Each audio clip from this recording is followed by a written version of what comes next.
Okay, so if you were watching my Instagram earlier, you would know that I was in a different outfit. You may be wondering, why is she dressed like this now and not like a Hufflepuff student?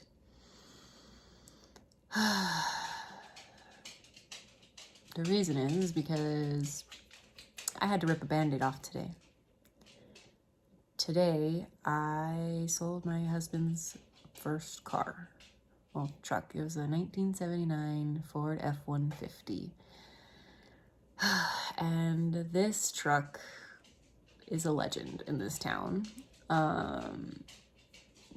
It's even funnier because I literally, I feel like everywhere I go, somebody knows Brian or somebody remembers one of the vehicles he drove. So the tow truck driver actually pulled up and he's like, I remember this car or this truck. He's like, we used to cruise Speedway together. And back in the day, that was what Brian did. They would all pile into this truck and they would cruise Speedway for hours at night. And the guy, the tow truck driver actually was talking about one of the trucks that I remember Brian telling me about, and it was this guy that had a jacuzzi in the back of his truck, and I was just like, I remember that.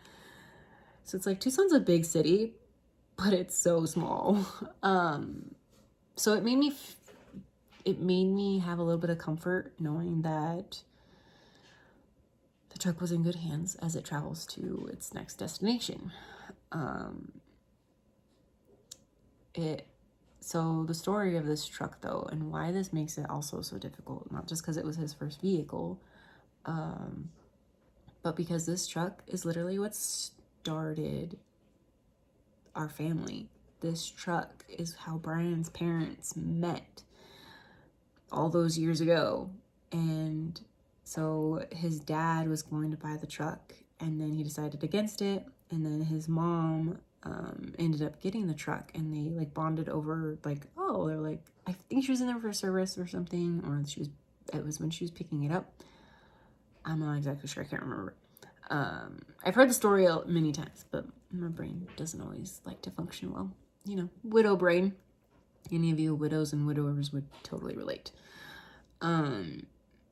But that truck is what started their family. And so when his mom got a new vehicle, she ended up selling it to her nephew. And then Brian, when he was of age, bought it back from his cousin. And so it sat on the side of our house for about 13 years. Brian had done so much to that truck. It used to be so much higher. And then he lowered it to make it more practical and stuff. But I never actually rode in the truck. I just looked at it every single day for the last 13 years. Well, even when he and I first started dating, but it's my last lawn ornament. He would get so mad because I'd refer to all of his vehicles in our front yard as lawn ornaments when they didn't run. So it's like, oh, we got another lawn ornament, which he was always not too thrilled that I would say that, but it was funny and he totally understood where I was coming from. But it's just weird. And then I actually ended up, because I'm like, this truck means so much to our family, I sold it back to his cousin.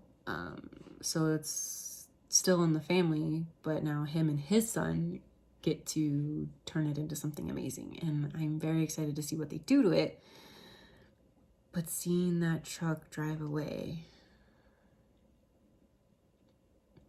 it was just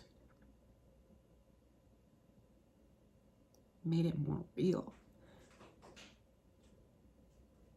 I've had to do a few things this week that just make me realize that he's gone and he's not coming back. And I know it's all part of the healing process, is letting this stuff go. And I knew that this truck would be the hardest piece to let go. So I'm really glad that it all happened so fast, and I was so stressed out, and I cried at work. Nobody really knew but my mom. But I broke down. The whole process was just so stressful, and I freaked out, and I was just like, oh my God, I'm not gonna get it all done. But you know what? I did. I proved to myself yet again, I did another thing by myself. I am capable of so much more than I realize. And there was a ton of steel in front of the truck. And I was like, oh my gosh, I gotta move all this stuff by myself. I'm not gonna get it done. And you know what? I did it. Some of that stuff I think was at least 100 pounds. But you know what? I channeled all my inner strength and I was like, you could do this. You know you can. And I did it. I moved that steel that was at least 100 pounds. And not sure where I'm going to put the steel that's 100 pounds, or if anybody wants it for welding purposes. I'm proud of myself. And people, if you're in my position or just going through something hard in life, you can do it. You could do hard things, and you are capable of so much more than you realize. And I proved that to myself today. I proved that to myself when I took my kids on a vacation by ourselves, and was terrified. But you know what? I'm doing it. I'm doing it all alone.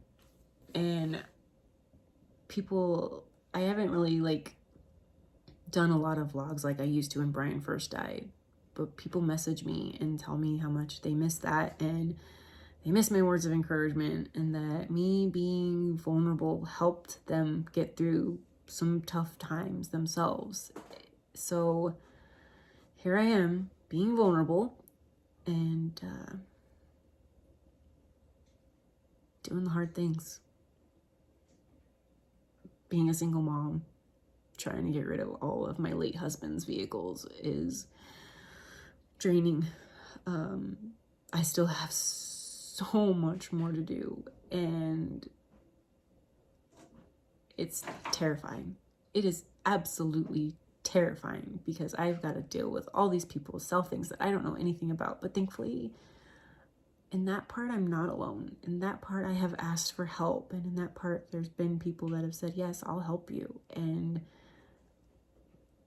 to you ones that want to help me, thank you. Whenever we actually get the ball rolling on that. In life, you gotta ask for help, because none of us make it through fully alone. And on my trips, I was still texting people. There were certain ones that knew I was terrified, that I was like, oh my gosh, I gotta go down this icy, muddy road. I'm gonna die. And then, them just kind of helping me laugh and be like, you're not gonna die, or don't die. But you can do hard things, but during those hard things, you can still ask for help. And I just want everybody to realize how tough they really are, even if you're not going through grief and you just suffer from anything in life, because life's hard. Life is so hard, and all we have is each other to get through. And there are some things that you have to do on your own to show yourself what you're made of. And today, I showed myself what I was made of. And I couldn't be more proud of myself. And the fact that I am sticking to my guns and I am doing this. I'm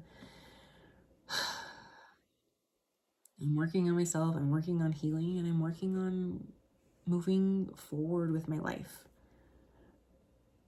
It's tough, but I know my kids and I deserve a fantastic life, even in the midst of grief and chaos that just always seems to happen. But anywho, I'm gonna go put my costume back on so I can take a picture with my son and his teacher later. Because she's Slytherin and she's amazing. So yeah, life is crazy, guys, but we could do this. And yeah, I'll probably post a picture of his truck too. So everybody have a good Friday and have a good Halloween if you celebrate, and have fun dressing up and doing all the fun things. And yeah, and just enjoy life. Or cry and enjoy life. Like, you know, I've been a blubbering mess all day, so it's fine. I've become a pro crier though, so that's why you can't tell that my makeup, like I didn't mess up my makeup. I've got tricks if anybody's interested.